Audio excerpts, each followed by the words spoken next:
No, now January 6th was a bad day. Can I finish? Murders are also bad. Can I finish? I want murder solved. Scott, can you just let her finish? Scott's going to. Well, if she wants to come out here and take pot shots at me, I'm not going to allow Scott, it. It's a stupid argument. I'm not going to allow it. Scott, just let her finish. I don't even know that we've even heard the argument yet. No, we heard it. We heard that you were denying. So go ahead, Julie. What's up, y'all? Scott Jennings is back to his usual shenanigans, buffoonery, just straight up nonsense on Abby Phillips' show, this time against Democratic strategist Julie Roginski. Which is hilarious because I feel like if you're a strategist for a consistently losing party, then maybe you're not that good at your job. So let's hear the arguments that they have, if they even get to it, because of Scott's usual tricks.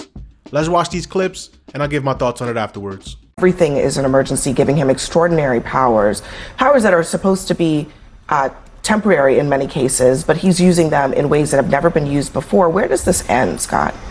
Well, I guess in the case of safety for Washington, D.C., it'll end when it's safe again. I mean, and Congress may need to get involved here. What do you define as safe again? Well, what do you define as an acceptable rate of violence in the city? I think the expectation of the citizens is they don't want to die or get carjacked. I think becomes a very important question. How do we define what safe again means in an American city? Well, I think in Washington, D.C., you're going to have substantial reductions in violence, substantial reductions in murder, substantial reductions in carjackings, and people are generally going to have to feel like they can walk around and not be under threat all the time. Now, some of this could be statistical, some of it could just be what the local residents are telling him about their quality of life. Will it be solved in 30 days? Probably not, but they're already making substantial progress. They've had over 100 arrests since August the 7th when he first brought this up. 43 people were arrested last night.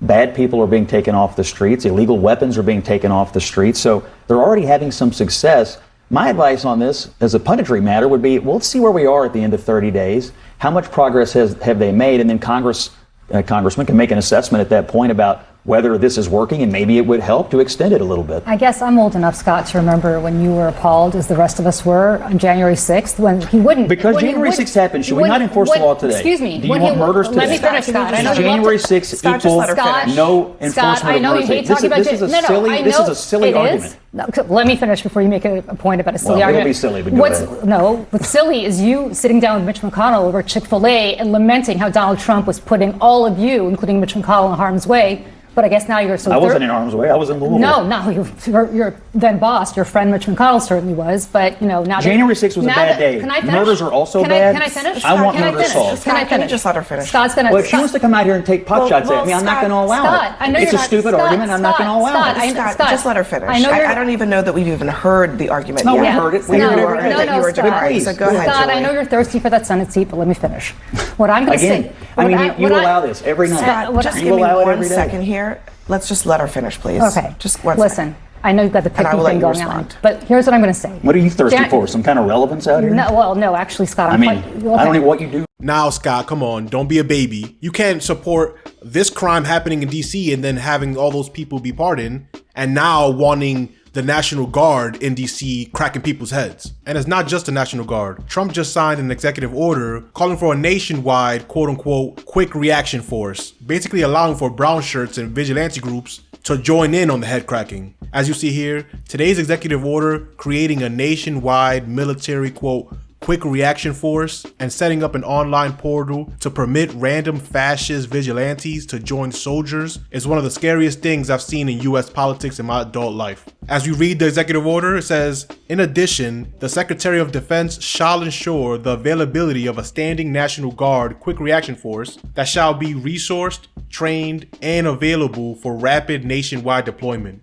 And then it continues, shall establish an online portal for Americans with law enforcement or relevant backgrounds, whatever that means, and experience to apply to join federal law enforcement entities to support the policy goals described in Executive Order 14333. They don't do this to help the homeless. They don't do this to clean up anywhere. They don't do this to help nobody. But they have all the resources and training and availability and possibility to do this when it comes to cracking your head. This is the slipperiest slope I've ever seen.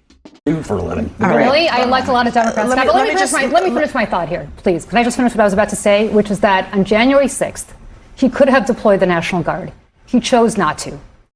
Now, today, because somebody named Big Balls got beat up, allegedly. He wants to deploy the National Guard to a place that has had a 30-year low in violence. And we all know that he is doing this because it's a power grab. He could have done this when this district was actually in danger on January 6th, but he didn't. And I think that's what's so offensive. He talks about backing the blue. He talks about law enforcement. He didn't give a damn, Scott. And you agreed back on January 6th. He didn't give a damn about those police officers and about the safety of people in Washington, D.C. Today, because he wants a power grab, he's doing this despite the fact that every statistic shows that Washington, D.C. has not been safer in the last 30 years. That's the How is that going to fly? I mean, I don't know if this will ever go to a court. Maybe it will if he tries to get some kind of long-term extension. But how do you go from, 2023, which was not even a high, honestly, historically not a high for D.C., but a high in recent history, to now a 30-year low, to a few months ago, Donald Trump was saying crime in D.C. is so much better because of my people. He was saying that.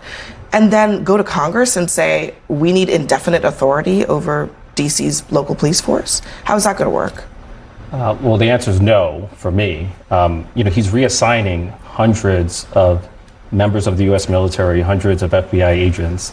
And I'm curious to know what federal law enforcement responsibilities are those agents neglecting in order to perform local police functions in D.C.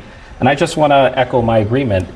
Donald Trump is probably the greatest champion of lawlessness and disorder in our nation's capital. On the very first day of his presidency, he issued a blanket pardon for 1,500 people who were connected to a violent invasion of the U.S. Capitol, a violent invasion in which law enforcement officers were assaulted with dangerous weapons like fire extinguishers and pepper spray. And so he has no credibility on the subject of public safety at all. Now, there's a lot of reasons that you would want to disagree with Richie Torres. He's a goofball, and usually he's so out of touch that it doesn't matter what he says. But in this case, he's right. This isn't about public safety. This isn't about crime, any of that. It's just about flexing authoritative power. And Scott Jennings, because his guy is in power, is okay with the authoritarian nature of his mans. But he can't just say that just yet. He still has to play the lunatic role on TV. How much of that is just a role?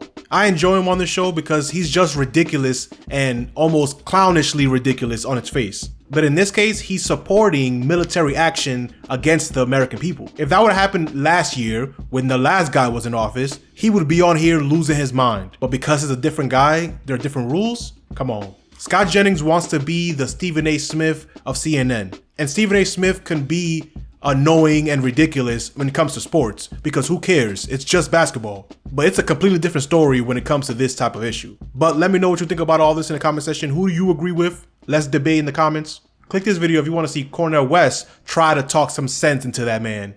Subscribe to the channel. Peace.